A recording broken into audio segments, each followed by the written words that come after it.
It is Thursday, February 5th, 2026. And look, if you've been brave enough to open your portfolio app today, I really hope you were sitting down. Maybe with a stiff drink. Seriously. Because the screens aren't just red, they're that deep, deep crimson that, usually means something fundamental just broke. Bitcoin has officially crashed through that psychological $70,000 floor. And the fear and greed index is sitting at a shivering 12. A 12. 12 is. Ah. Well, it's not good. I mean, for context, extreme fear usually kicks in around 25. 12 is just full-on panic territory. Exactly. It feels like the sky is falling.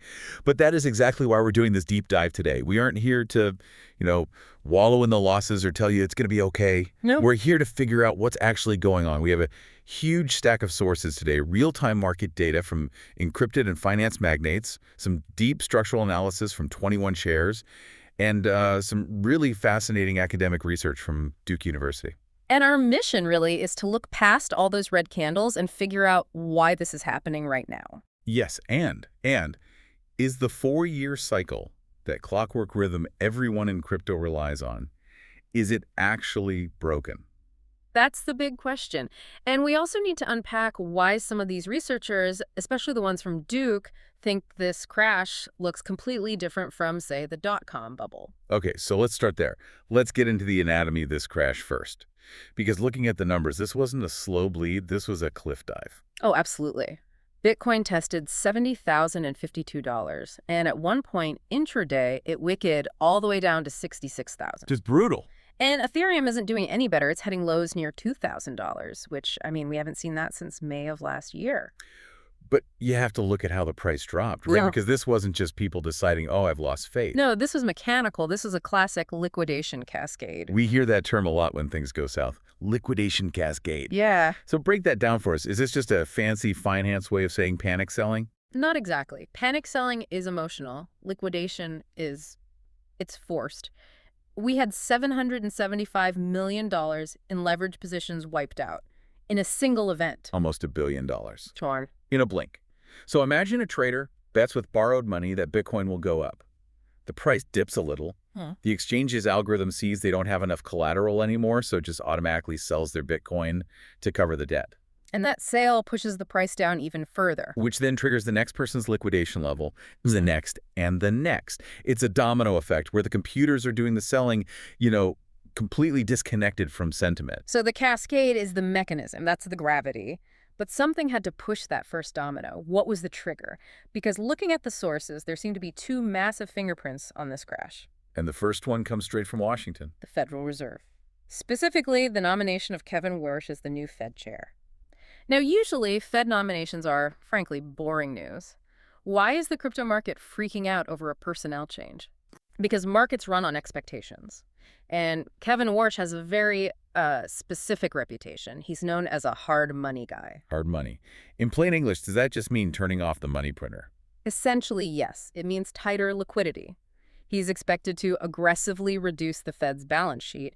And when you do that, when you make money more expensive to borrow, the U.S. dollar gets stronger. Right. We saw the dollar index, the DXY, shoot right above 97.5 on this news. And there's that classic inverse relationship. When the dollar is strong, risky assets like crypto suddenly look a lot less attractive. Exactly. It creates a risk-off environment. Investors run for safety. They don't want to hold volatile digital assets when the guy in charge of the dollar is promising to make dollars scarce again. Okay, that makes total sense for the macro picture. Yeah. But there was a second trigger in the research that I found really surprising. It connects crypto to artificial intelligence. The correlation problem. Yeah, we have reports from Cohen Central, and The Guardian suggesting crypto is basically catching a cold because the AI sector is sneezing. It's because for the last year or so, Bitcoin hasn't been trading like gold. It's been trading like a tech stock. It's been moving almost in lockstep with the NASDAQ. And the NASDAQ is all about AI right now. And there is a massive fear growing among fund managers, something like 45% of them, according to recent surveys, that AI is in a bubble. So let me get this straight. If I'm a hedge fund manager Yeah. and I'm terrified my NVIDIA stock is about to tank, I start selling my Bitcoin too. You sell what's liquid, you de-risk your entire portfolio, and because crypto is currently sitting at the kids' table with all the other high-growth tech stocks, when the adults get scared about tech, well, The kids get sent to their room. That's a sobering analogy. It means crypto still hasn't decoupled. Not yet. In the eyes of Wall Street, it's still a high beta tech play. If the AI bubble bursts, it's going to drag crypto down with it. And we can actually see who is doing the selling, can't we? I was looking at this metric in the encrypted report called the Coinbase gap. This seems like a crucial piece of the puzzle. It's the smoking gun for institutional sentiment. The Coinbase gap just tracks the price difference for Bitcoin between Coinbase and Binance. And Coinbase is where the U.S. institutions trade, while Binance is more global and retail-focused. Precisely. So right now, that gap is at its most negative level all year. That means Bitcoin is trading cheaper on Coinbase than it is on Binance. Which means the selling pressure is coming from Coinbase. Correct. This isn't your average retail trader panicking. This is U.S. institutions, the whales, exiting their positions. They're the ones de-risking. So the big money is checking out. That feels ominous. But okay, let's pivot. Because if we just look at the price, it's a disaster. Yeah. But there is this counter-narrative in our stack. The Duke University research. Yeah, and it challenges that comparison everyone loves to make. You hear it constantly. Oh, this is just like the dot-com crash of 2000. And Duke's researchers are basically saying, not so fast. The comparison is easy to make, sure, but structurally, it's flawed. I mean, think back to 2000. When the NASDAQ fell, volatility went through the roof. Oh, total panic. People thought the internet was a fad. They were dumping pets.com because they thought the whole thing was going to zero. And they were right about that one. It never came back. But Duke found something different in crypto. In recent downturns, including this one, volatility often decreases. That seems counterintuitive. It does. But even more important is that the number of active wallet addresses keeps growing even as the price is falling.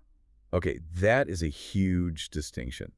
In 2000, people stopped using those failed sites. Here, people are still joining the network even while the price is crashing. Yes. The on-chain data suggests a completely different psychology. Instead of, get me out, this is a scam, the mindset for a huge part of the market seems to be, oh, look, it's on sale. They see these crashes as buying opportunities. The network itself isn't dying. That brings us to the 21 shares outlook. They have this really bold claim that the 4-year cycle is broken. It's a very controversial take. For a decade, you could basically set your watch by the Bitcoin halving. Supply gets cut, price goes up. Simple supply and demand. But 21 shares argues that the market has matured beyond that. The supply cut from the halving still happens, of course, but the market participants have changed. How so? In the past, the halving was the only real force in the room. Now, Bitcoin is so large and integrated into the global system that it's driven by macroeconomics, global liquidity, interest rates, things like that. So it's behaving less like a quirky tech experiment and more like a real asset class. They call it a transition to a global macro hedge. I mean, look at the debasement trade. Gold has seen huge inflows because people are worried about currencies. Bitcoin is down right now because of that liquidity shock, but the argument is it's still positioned to capture that same hedge demand in the long run. Growing up is painful. But okay, so we know why it crashed. Fed, AI correlation, institutions, and we know the market might be shifting. But the question on everyone's mind is, where is the bottom? Ah, the $70,000 question. There are a few ways to model a floor. None are guarantees, but they give us data points. The first is the production cost floor. This is just the cost to actually mine a single Bitcoin, right? Electricity, hardware. Exactly. And analysts estimate that average cost is between $71,000 and $75,000 right now. Wait a second. We're trading below 70,000, so miners are actually operating at a loss. The less efficient ones, yes. And historically, the price doesn't stay below the cost of production for very long. It's basic economics. If it costs you 75 grand to make something you can only sell for 69, you turn off the machine. Supply tightens up. And the price stabilizes. It's a natural floor. Yeah.